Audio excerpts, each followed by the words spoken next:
What's up everybody, my name is Dwight and welcome back to GeForce Garage. Today we are going to be building a great gaming PC showcasing our new RTX 2060.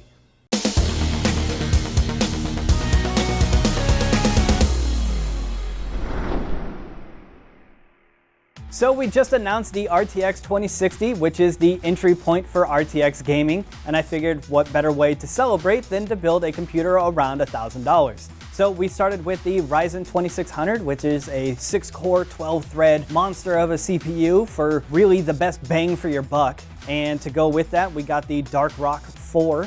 And then underneath all of that, we have the MSI Tomahawk B450. I've had some really good experiences with MSI boards, so I figured this would be a fantastic choice for that.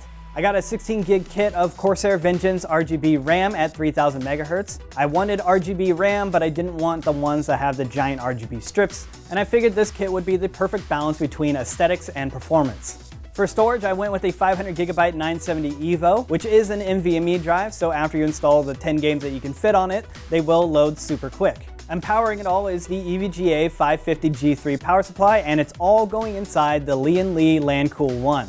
It's a case that I haven't built in yet, but it has a unique look and it's not too expensive.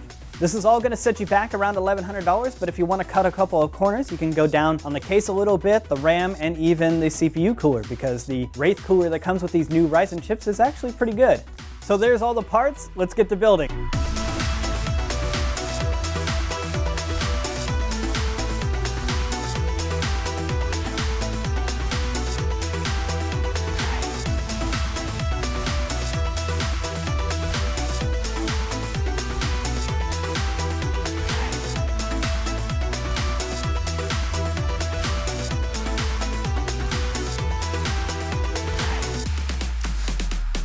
So there it is, it's all put together. Truthfully, I really liked working inside this case. Cable management on the back is a breeze. They give you a lot of room to route all your cables, including your big beefy 24 pin. I really like how the glass is mounted on the side. They give you a chamber to slide it into. One thing I didn't really like about the case is the LED cycle button on the front. There's only one button, so if you go past the thing that you want, it's hard to go back, so you have to cycle through the whole thing. So would have liked maybe 2 buttons just to go forward and back in case you go over one.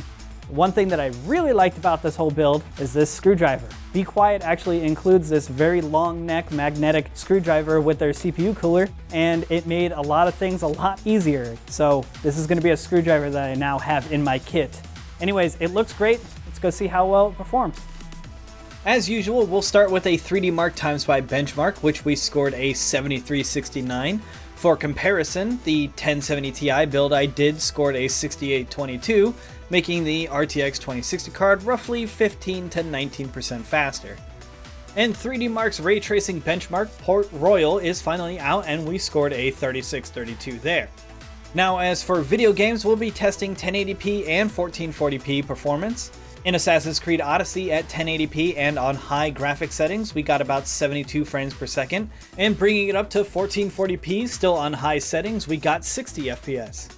Shadow of the Tomb Raider at 1080p on high settings, we hit 89 frames per second, and at 1440p also on high settings, we hit 70 frames per second. Over in Far Cry 5 at 1080p on high settings, we got an average of 88 frames per second, and when we switched to 1440p on the same settings, we got an average of 73 FPS. Now I did a few tests in Battlefield 5, first 2 was with ray tracing on.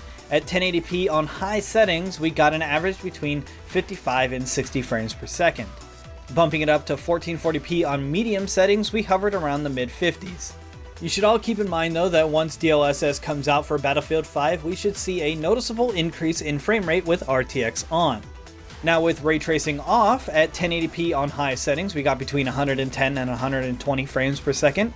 And when we crank it up to 1440p on high settings, we're seeing consistent 90 to 100 plus frames per second. Well, there it is. If you guys have any other ideas for builds, leave them in the comments down below. And while you're down there, hit that subscribe button. We'll see you for the next one.